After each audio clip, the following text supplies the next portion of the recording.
Murders, mysteries, unexplained stories, and our family's crazy opinions on them all. Join us now. The Family School of Thought is in session. Okay, welcome to this week's of the Family School of Thought. We are off and Hello. running. Okay, let's get started. Jess, you got a fun fact for us? I do. I have mental floss amazing fact of the day. Cassie, you'll like this one. I don't know if I'm Good. going to say this right, but Oregonians, is that the correct way to pronounce? Oregonians? Oregonians are they're the fastest talking people in America. Oh. So there you go. That- The Gilmore Girls should have been from Oregon. I don't know if I would say that's true. I think Well, I'm pretty much the mental fastest talker floss I know says out here. I'm the fastest talker I know out here, and not from Oregon. Well, okay, so then if that's not true, take it up with mental floss. I Going will. with them. All right. Well, Cass, hopefully we can keep up with you on this one, but what's our song of the week? Okay, so this one's a little bit special to me, at least, because it's one of my favorite bands, and they just released their first single in like 10 years this last Just My week, so I was really Chemical excited about. I know who it My is. Chemical it Romance? is. Here's the song. Let me see if I can get it. All Can't say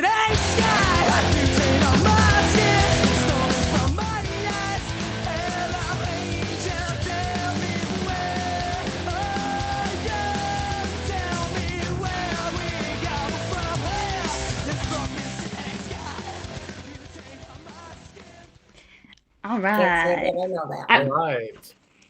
Yeah. It's my favorite. So this is actually My Chemical Romance's first song. It's called Skylines and Turnstiles. And it was written because Gerard Way, the frontman, had just basically been fired from his first band, and he gave up on music, basically got himself a job, like a normal job doing, I think he was actually like he does a lot of stuff with like comic books. So I think it was something to do with like action figures. Like he was like either painting action figures or putting action figures together. And he was from New Jersey, basically worked in New York. And one morning, as he was riding in on his way to work, the towers collapsed on September 11th, 2001. And he basically watched the towers fall. And it was this big cathartic moment of, the world could end at any moment. The world is ending, you know? And so he said, screw it. I'm going to write this song, and I'm going to start a band. And he did. And it is a huge band now. And they're going back on tour. Yay! And that's how his band started. I And that was didn't know that. 2001. Had no Yeah, clue. 2000. Yeah, he literally, as soon as he saw the towers fall, he basically went to his brother, who's also in the band, and was like, "We're gonna do this. We're gonna do it because who knows what could happen tomorrow." Wow, that's interesting. Cool. That's kind of a positive spin on things. Right. But yes, yay. Well, it is September 11th, so it's not totally happy, but it is. I mean, yeah. A happy ending, I guess. Happy ending. That's what I'm trying to. Yeah. Nice. All right. Good to know. Jess, you want to get us going on something today? Yeah, so I have another story involving young school kids. So going off of Cassie's last week one. So yay for that one. Mom, Dad, you guys may remember this one because it was like worldwide news at the time. In Chowchilla, California, and I don't know if I'm pronouncing the city right or not. The Chowchilla school bus kidnapping. Do you guys remember that? Yes, I know. Yeah. From 1976. Yeah. So you guys may know some of this, but I'm going to kind of, for our listeners, I'm going to kind of I'm not going to give away too many spoilers too much right now. So, on July 15th, 1976, 26 school children and their bus driver from Chowchilla, California, were kidnapped and buried alive. And they were on the bus. This happened at like 4 o'clock in the afternoon. They were on the bus on the way home from a like summer school like field trip. Summer school field trip. Um, from like they went on to like the pool, and so they were on their way home, and the bus driver stopped the bus because there was a van blocking the road. When he stopped the bus, three men in the masks got onto the bus with guns, held the bus driver at gunpoint, and then kind of hijacked the bus rather, and drove the bus to like a nearby like riverbed where there was another van. The van that was blocking the road followed them, so there was two vans, and they at gunpoint loaded all the kids, unloaded them from the bus onto into these two vans, and they did it one by one, and like did it so that no footprints were left.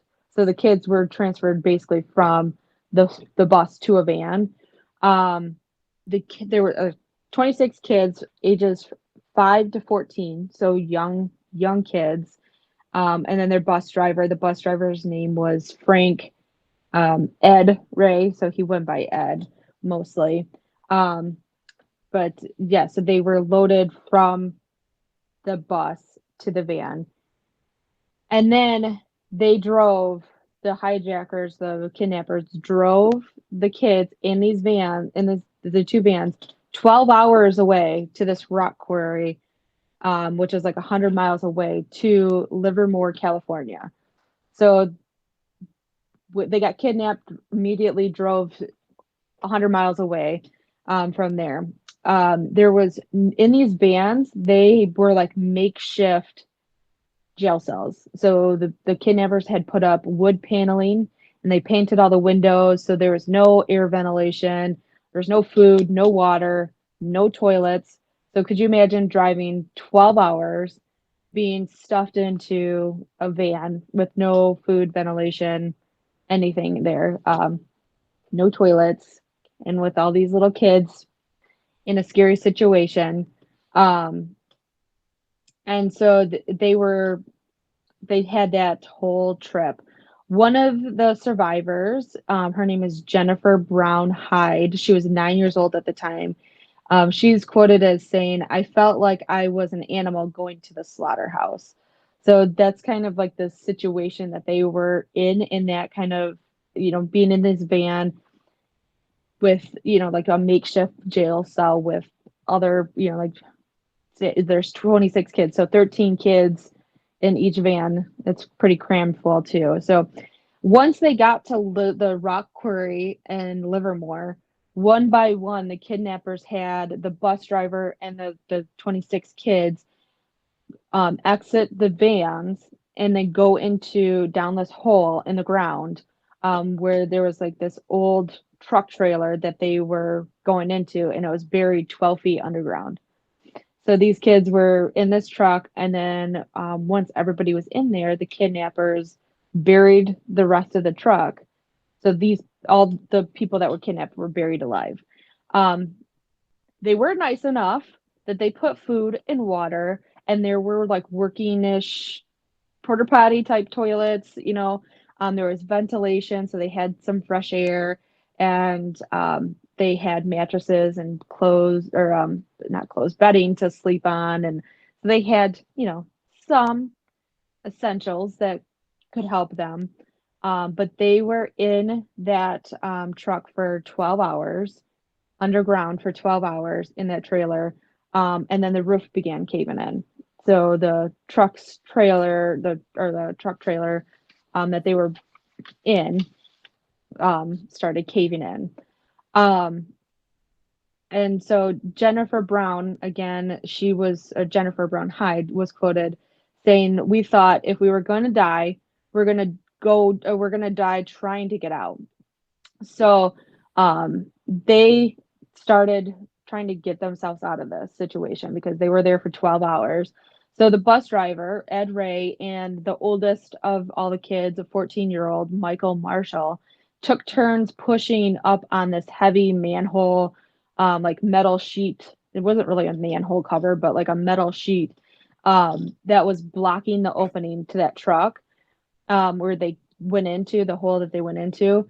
It was, and that metal sheet was covered with like about 100 pounds of like industrial batteries. So it was put there. They put heavy batteries on there and then buried it. They were trying so that these kids would not be able to get out.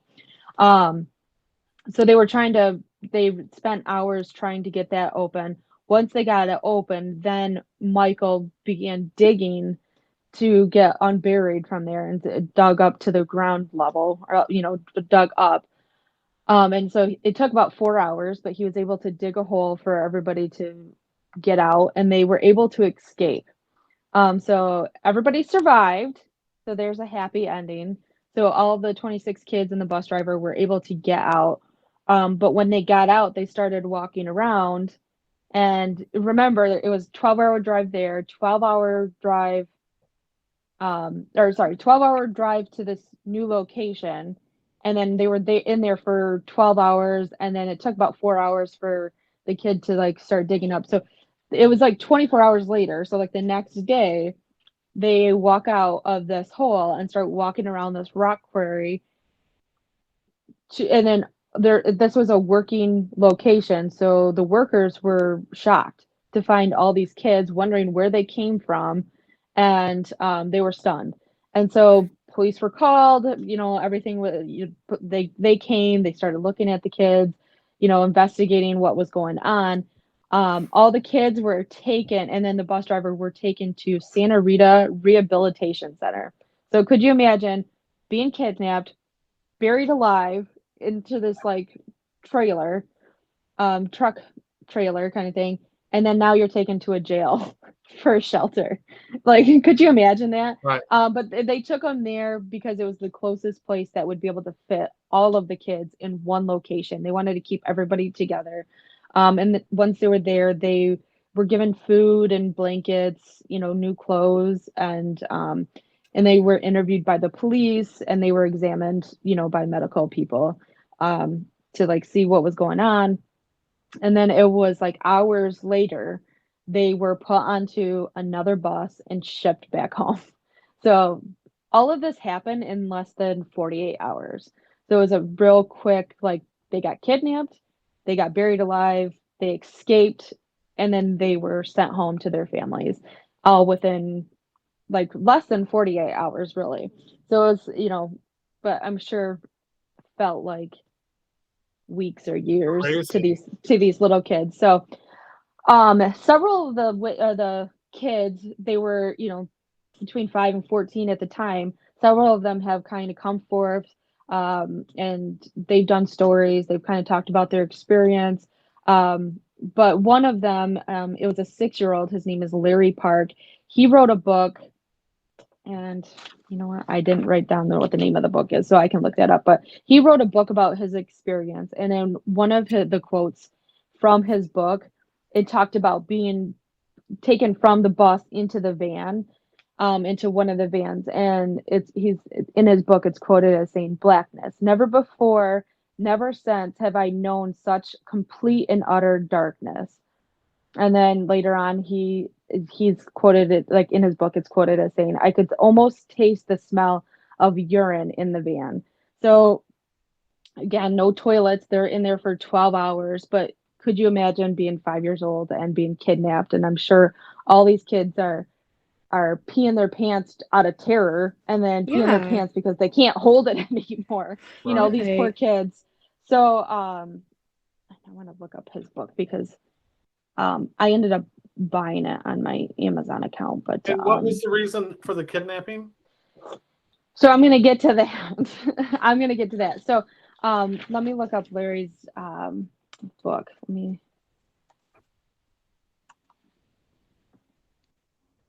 It's oh, the Chowchilla Kidnapping. Why Me? That's the name of his book.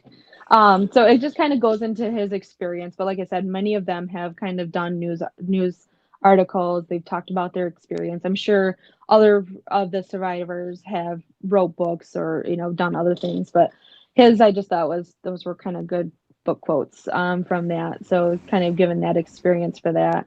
Um, so the investigators, after they found these kids, they kind of were like, okay, what happened? They interviewed these kids, what they knew. They all said, they were three men, they were masked, they were held at gunpoint, all that kind of stuff. So investigators began digging up this truck trailer, and it was a full truck, like a semi truck with the trailer attached to it, buried underground. And so they dug it up, hoping to find clues on who the kidnappers were. It took about 2 weeks later. The kidnappers had fled to Vancouver, I believe. They fled up to Canada. But 2 weeks later, they found and arrested all three of the kidnappers. It was a 24-year-old Frederick Newell Woods, who was the son of the owner of the rock quarry where the kids were buried alive. His partner in a used car business, his business partner, 24-year-old James Schoenfeld, and then James's younger brother, 22-year-old Richard Schoenfeld, were the three kidnappers. All three of them came from very wealthy families in the San Francisco subdivision or suburbs area. And so it's kind of people were questioning, you came from a wealthy family, why would you do this? But they were able to be identified because security guards at the rock quarry witnessed seeing these three digging this huge hole to put the truck in months before the kidnapping actually occurred. So that's kind of how they got caught with that. Once they identified them as the suspects for this, a warrant was given out to search Fred Woods's father's estate to see if they could find more evidence or find more information on what really happened or why. But they hit the mother lode. Basically, once they went and searched the estate, they found basically every evidence that they really needed to find. There was drafts of the ransom note. One of the drafts stated that the kidnappers wanted $2.5 million for ransom, although they had planned to, in some of their notes, they had planned to ask for 5 million once things kind of started negotiating, which equates to in 2021, it equated to $23.8 million. So back in 1973, or sorry, I'm sorry, 1976 rather, they were asking for like 2.5 or $5 million for ransom of these 26 kids and the bus driver. They also found a list of every single student's name and their age, as well as the bus driver's name as well. So there was clear evidence that these three were the prime suspects. They were the ones that were guilty on this. Well, how And did It they was know these premeditated. kids? How did these kids know how they were going to be in that route? How did they know? I mean, that's was it I just don't, like, involved in yeah. this? So they did some, research to see, they just kind of followed bus routes and stuff like that. But yeah, so they so James Schoenfeld stated that they did it because he was partners with Fred Woods. They were in serious debt at the time. So they came from wealthy families, but they were both in big, big debt and they needed millions of dollars to help them get out of it. They chose to hijack a bus. They picked children, and it's his quote is, "We picked children because children are precious. The state would be willing to pay ransom for them, and they don't fight back. They're vulnerable and they mind." So they chose children because they knew that would be the easiest way to get their money because people would be willing to do whatever it took to get those kids back. So that was their kind of reasoning behind it because they needed money.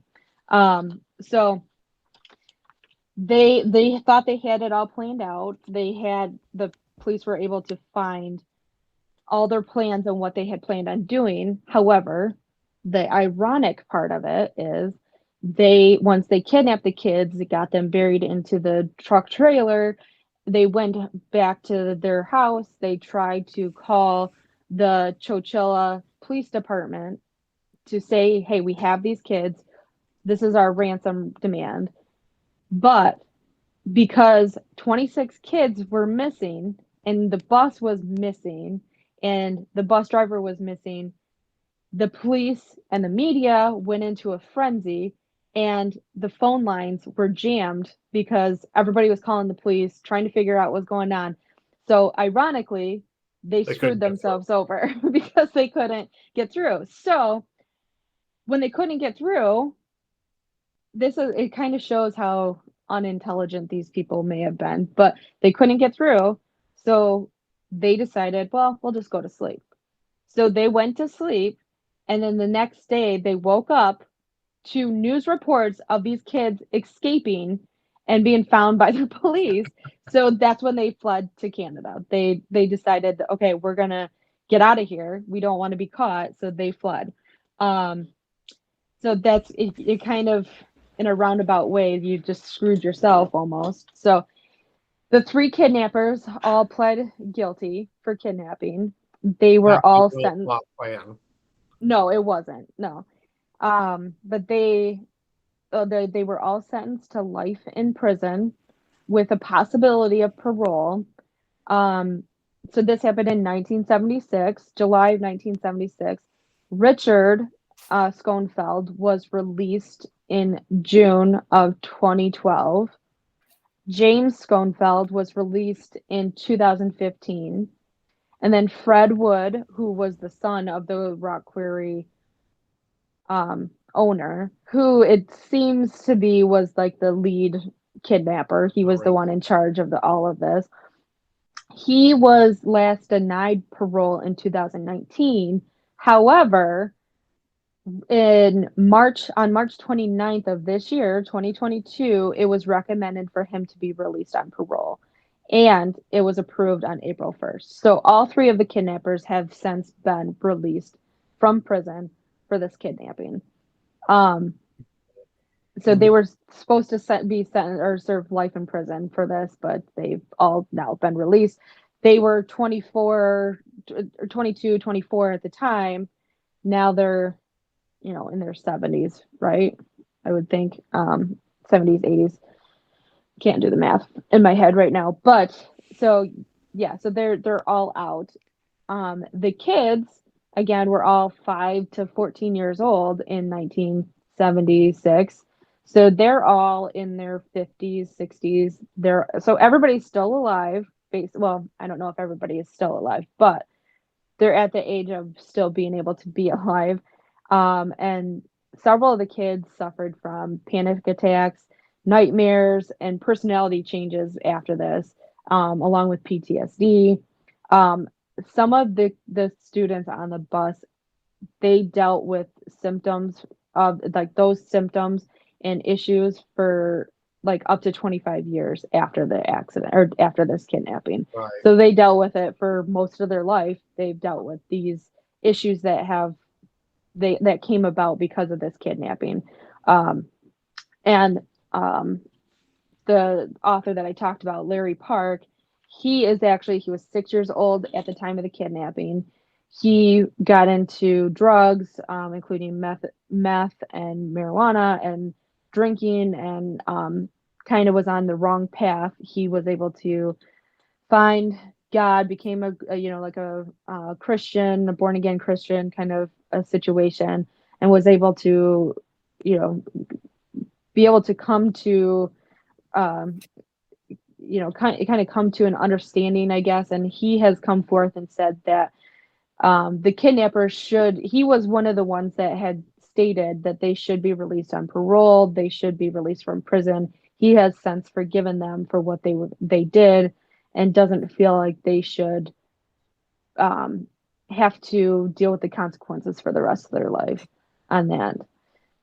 I guess in a sense, I mean, everybody survived, but if it wasn't for the bus driver and the kids basically stating, like, we're not going to stay here and just wait to Right. die. We're gonna do something about it. Who knows how long that they would have been down there, and if they would have survived in that kind of a sense either. So it's kind of a weird situation, but a good ending with that. But I do know too there's been movies made from this. Um, there was 1993. Vanish Without a Trace, I think is what it's called. So there's that movie that came about this, and I believe there's some new documentaries that are kind of coming about as well. Um, there's a bunch of new news articles that have kind of reevaluated this or re-looked at this situation because of the kidnappers being on parole and being released from prison for that. So especially the last one was just released like a month and a half ago. So it's kind of crazy to think about that and that kind of a situation. But I guess remember seeing something on this too a while ago. It's been probably years, but yeah, the bus driver was a young, right? yeah, Like he was yeah, 20 yeah, or something like that. And he was really was a hero in the situation because yes, he kept the kids occupied and kept them yes, yeah. freaking out and really had a sense of organization to keep them, everything going. Yeah, and that's yeah, so I don't know how old he was at the time. So he was born on February 26th, 1921. So he wasn't young. Oh, So he would have been in his 50s. okay. Yeah. So about 55, 56. Well, So well, yeah, so maybe he there was was the oldest. How old was the oldest kid? 14. Okay, maybe that's And so wow. yeah, so he was 14. So but the bus driver he received a California School Employees Association citation for outstanding community service after this happened. He received that basically for, helping these kids, keeping them calm and get through this situation and saving all these kids. But yeah, Michael, what did I say his name was? Um,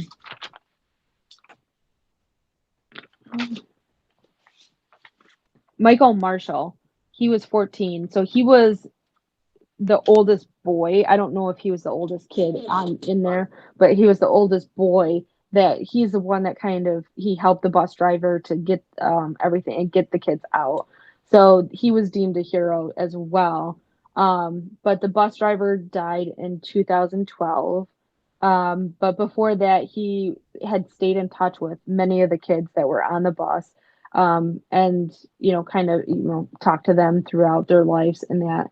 So, and then in 2015, the Sports and Leisure Park in Chowchilla was renamed the Edward Ray Park. And then on every February 26th, which was his birthday, it's declared the Edward Ray Day. So he's become this like city hero, basically, which rightfully so in that kind of a situation. So, Right. but yeah, so the kids though they've all had their dark stages, I guess you can call it. Many of them they dealt with fear of cars or fears of the dark, the wind. Some of them had fear of kitchen and mice, dogs, and then there's at least a couple that had fear of hippies, which I thought was kind of funny, but also it kind of makes you wonder on the three kidnappers were they kind of hippie-ish kids in that sense too. But a lot of the kids struggled and got into trouble. One even shot a Japanese tourist with a BB gun when the tourist car broke down in front of their house. So they just kind of lashed out this fear, that fight or flight type of a situation, Right. kind But of it thing with sounds like that. So with the hippie thing, it sounds like because that's like it was common to hitchhike and like Right, in that like right. hippies hitchhiked a lot. So it was probably that Yeah, like idea of the people you see on the side of the road who are asking for help are hippies. And so right, and the same thing with that Japanese uh tourist, like that's how these kidnappers got this van. And so it probably became a fear of, right, you can't trust anybody who's asking for help kind of thing. right, right. Yeah. And then I have some pictures that I wanted to show. So let me see if I can share my screen. Did you watch any of the footage of the like the media interviewing the townspeople when the kids were missing? No, I didn't watch any of that. Because I remember, and this is Come on. years ago, so I don't really remember to the detail, but again, kind of like we've talked about it a couple other cases, the There we media go. was there in the town interviewing the parents, and the parents all seemed kind of like, yeah, Yeah, we don't know where the children are at, and if somebody knows anything, can you just let us know? And it was like, yeah. it seemed That's odd, it. you know. Yeah, and that's I Oh, think a lot of them they didn't really know. They thought, like the kids were kind of running late or whatever, but right, can you right, guys see I shared my screen. Can you guys yeah, Yeah. see that? So this yeah, is what it looked like inside where they were buried in the ground. mhm. Um or underground. So this is what they stacked up the mattresses to kind of be able to get out of that hole, to be able to get out of Well, the I when can't they were trying to believe escape. that company allowed these kids to bring the semi truck in there and bury it. I mean, what kind of a company is that Well, would it's a allow, quarry. It's a huh? quarry. So they're dig. That's what they do is dig. It's a Yeah. quarry. They're digging It's a up rock rocks, and quarry. that's what the Yeah. Right. company does is dig. Right. So And so And they probably put they're they probably put support like a lot of supports in the ground because if you're digging, you're going to create a hole and you can't just cover it back up, or you'll have a sinkhole. So they probably bury a lot of things in that quarry, and right, and so they probably just thought it was a random semi truck. am I still sharing my screen? Yeah, yes, but Yeah. you're logged out. Okay. We're Okay. look. There we go. There we go. I don't know. There we go. Hello. Hello. Yeah, so I don't know. I thought it was kind of interesting. It was a quick thing. I know. So in 2016, so to me, there's obviously not a huge, super happy ending with it, but there has, the kidnappers were found, they were arrested, they served several years in prison. But in 2016, 25 of the surviving kidnapped children did settle a lawsuit that had been filed against their kidnappers. So it's not released on how much each of them received, but they did disclose that the survivors each they kind of stated that it was enough to pay for serious therapy for them, but it wasn't enough to buy a house. So they probably all got like $50,000 from this, which is Yeah. kind of horrible in that aspect. So Well, and but especially in California, it's probably upwards of like 200,000 yeah, right. Yeah. because So, houses are yeah. expensive out So, here on the West yeah, I Coast. guess that's true. Yeah.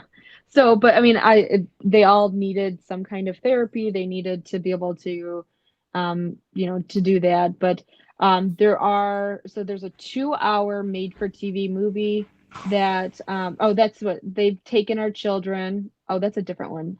They've taken our children, the Coachella kidnapping.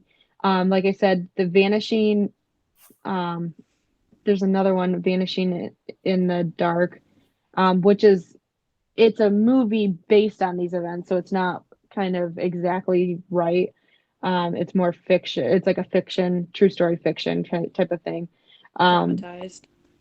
yeah, dramatized. But then there is episode 7 of season 2 of the program House of Horrors, Kidnapped, goes into detail of this event. That's on Investigation Discovery, which is a cable network. And the episode is called Buried Alive. which aired in 2015. And that episode is actually told from the point of view of Michael Marshall, who was the 14-year-old that helped get all the kids out of the trailer. So, and there's been there in 2019, 48 Hours did an investigative story on this and kind of went into details of everything. They interviewed a lot of their survivors.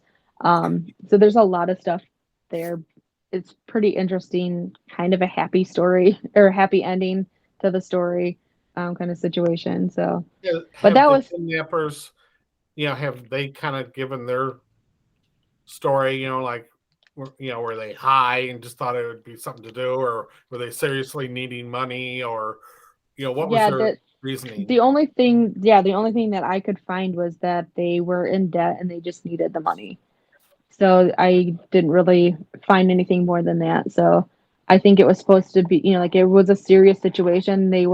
I don't think they had planned to harm the kids in any way, but it sounds like they were doing whatever they could in the with like the least amount of destruction almost, to get the money the quickest and the easiest.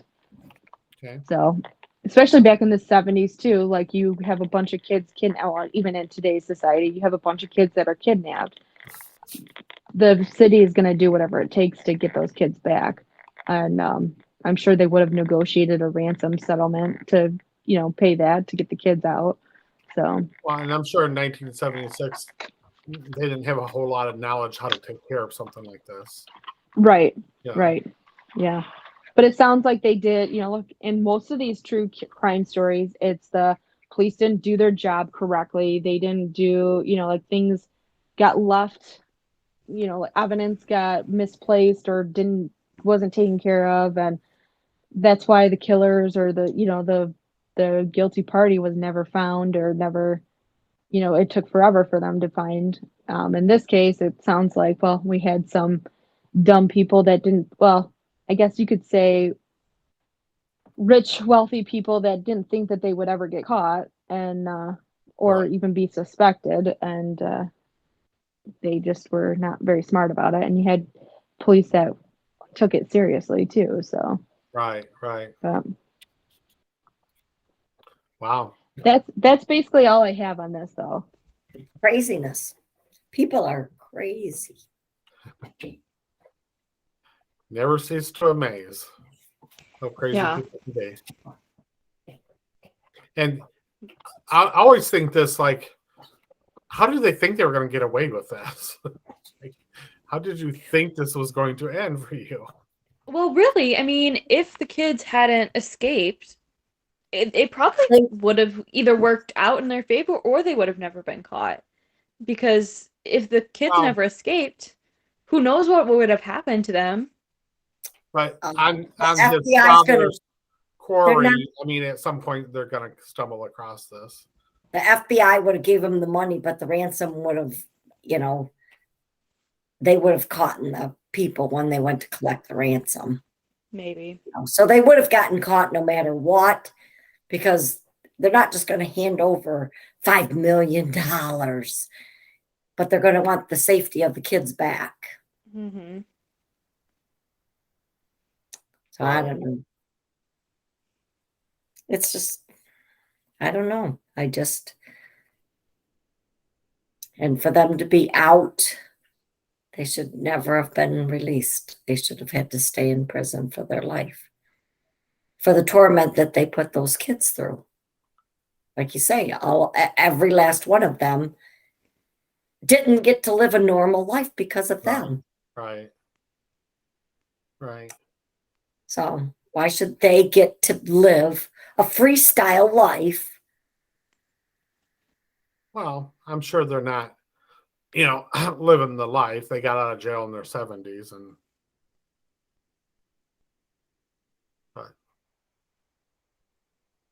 Well, hopefully they were tortured in jail.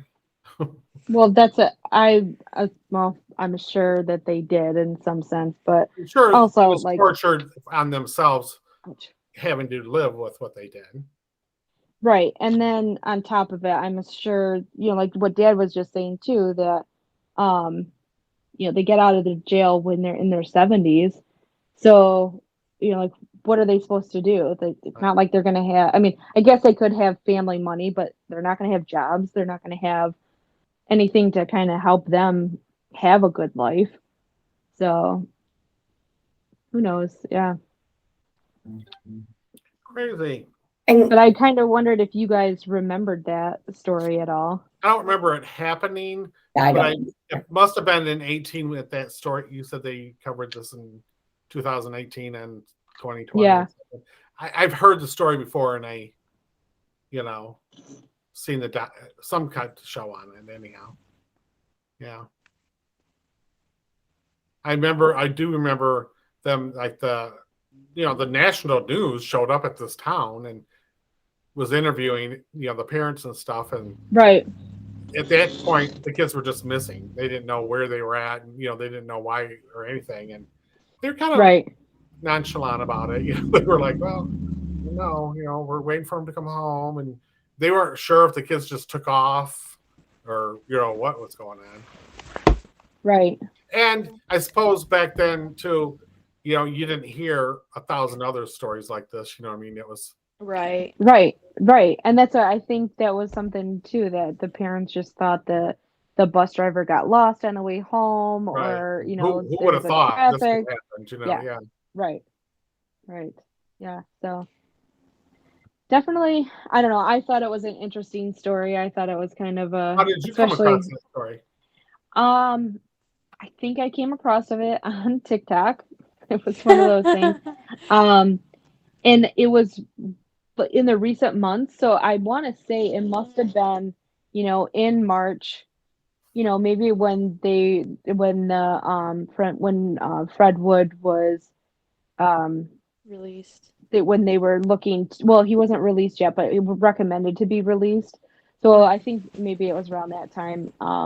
It wasn't too long ago, so that might be why it was on there. But um, I think that's how I came across it. I can't really remember how it kind of all started, but when I saw it, I'm like, oh, this is kind of a crazy story, and it really wasn't that long ago, so Right. like it was 40 years ago, 40 yearish, 45 years ago, 50. okay, 44 years ago, Yeah. right? That's So yeah, so I mean, for Larry Park, who was 6 years old, if this was 44 years ago, he's only 50 years old. right. So, the kids that were on the bus are, they're young adults, Right. we'll say. They're like they're middle-aged, people at this point, and they have families of their own, and some of them, like the Jennifer, I forget her last name now. Jennifer,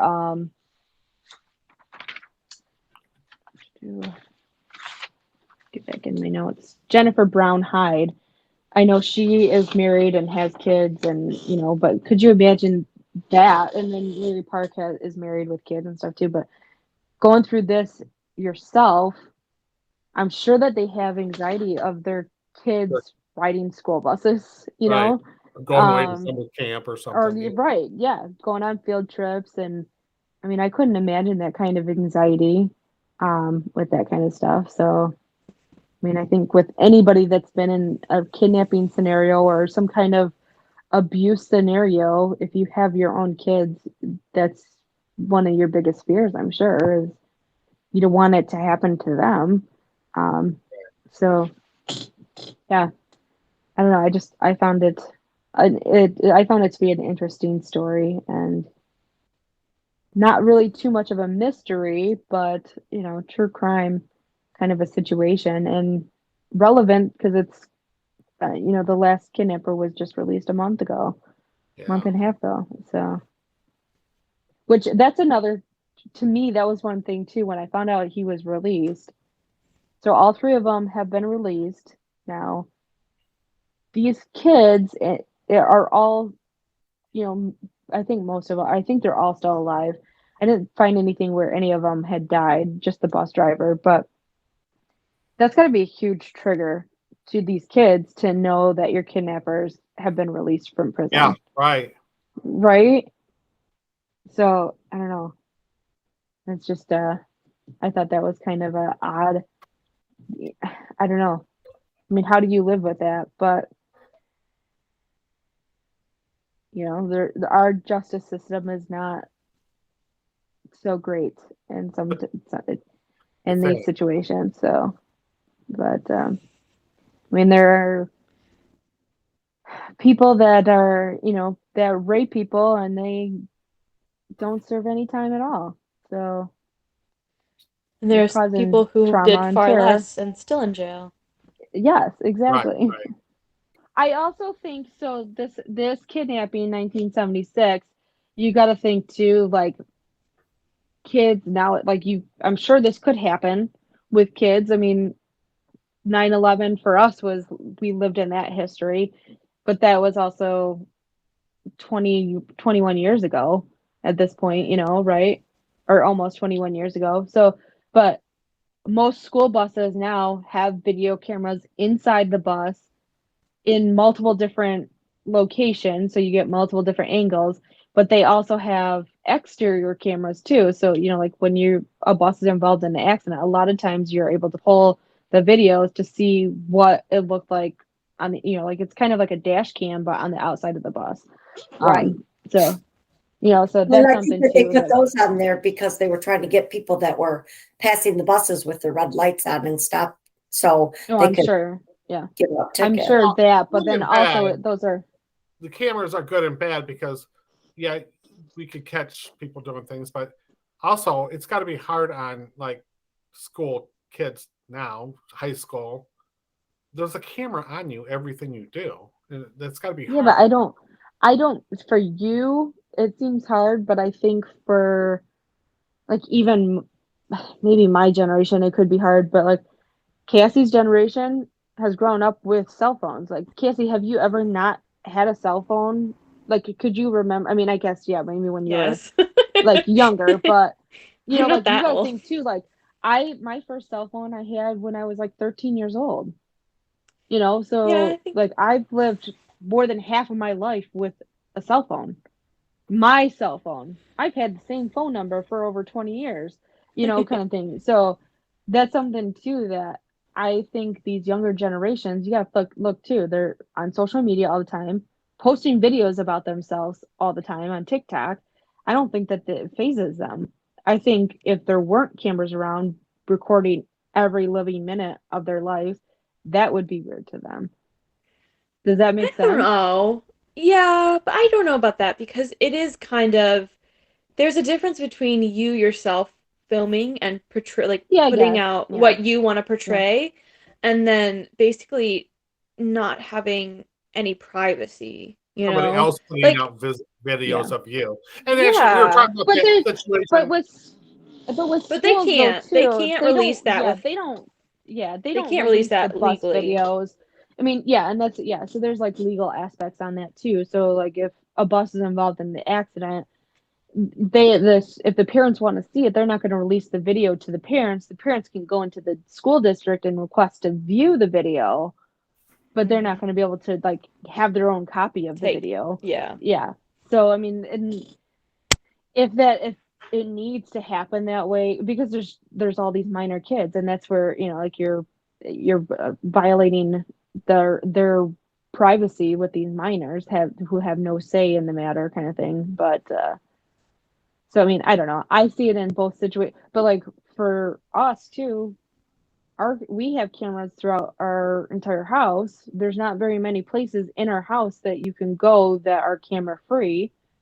um so it's like, I mean, besides the bathrooms in our house, we have a camera at every angle almost. So like we can see what's going on. Well, all the kids lived and they are, I wouldn't say successful today, but They're not, yeah, I wouldn't say that they're thriving, but they're all alive, or I think they're all alive. But I mean, yeah, all of the kids survived the kidnapping. They made it home to their parents. Um, but they've had very severe Traumatic life. traumatic side effects after this. And a lot of them But they dealt with substance abuse and depression, and a lot of them were in prison themselves for doing things that were controlling to other people, or they were abusers themselves in, those kind of situations. Again, as a kid, a 5-year-old, 4-year-old, young kid, even a 14-year-old kid dealing with something like that, it changes you, and I'm sure it like rewires your brain that you don't understand, and you're Right. trying to take control in any way that you can. But yeah, they all have dealt with several different symptoms and of trauma, and since the incident happened. and I'm And sure, for unfortunately, mental health resources at that time were not um anywhere near what they needed right, to be. there was, oh shoot, I meant to write it down because I wanted to remember this, but there were um um there was something that said that this kidnapping, and I can't remember where I saw it. This kidnapping though helped therapists and police force, like medical people, to be able to learn how to treat kids in these types of situations. Yeah, I knew there was Wow, So, that's really something. good. I yeah, knew that yeah, something came out of this that they. I yeah. was thinking a new So law or something. they were able to use this as kind of like a training tool for Right. future kidnapping situations, or future like abuse situations, and how to help these kids, or help young kids deal with these traumatic events in PTSD, in the initial, trauma stages and stuff. So the counseling, um, there's a lot of good that came out in the training aspects of this. So, um, oh, there was so there's a book though that I guess I should have mentioned this too. There's a book called The Day the Children Vanished. It's by Hugh Pentecost, and it was published in an Alfred Hitchcock's Daring Detectives book in 1969. Um, and this book was at the Chowchilla Public Library, and the police believe they theorize this is how the kidnappers kind of got the idea, because it kind of was like word for word from the book on what happened. Their Hmm. kidnappers kidnapped um, a school bus of kids, and how, wanted a ransom, and so they think that's kind of how they got the idea of what to do, and to get their money for that. So That's interesting. yeah, yeah. So I'm trying to find where I saw that information about. Let's see, maybe it's in the after. I'm on the Wikipedia right now because I feel like that's where I saw it. Yeah, yeah, it was. So um, it says in here, what was learned from the after effects suffered by the kidnapped children has guided in the treatment of young victims of trauma since the kidnapping. So it's been used as a training tool on what to do, which I think that is a good thing that kind of came out of this. Yeah. Yeah, that's definitely something. Yeah. Well, alrighty.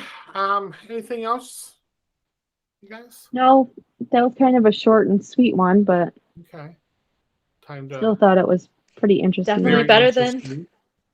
What's definitely that? better Better than than a bunch of Sable and kids just dying in a boat because they're trapped. yeah, because yeah, So exactly there's because a different scenario, because here is the positive aspect in of kids. America Yes, no, refusing to I stay where don't. they're supposed to be.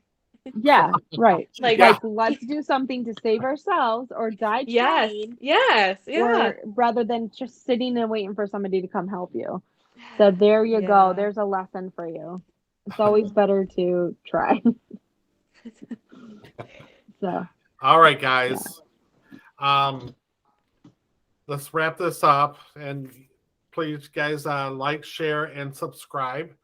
Give us a email if you have any questions or have any ideas for us on the future shows or comments or anything else. But that wraps it up for today. Love everybody. And we'll see you next week. Sound good? See you next week. Okay. Bye, everybody. Bye. Bye.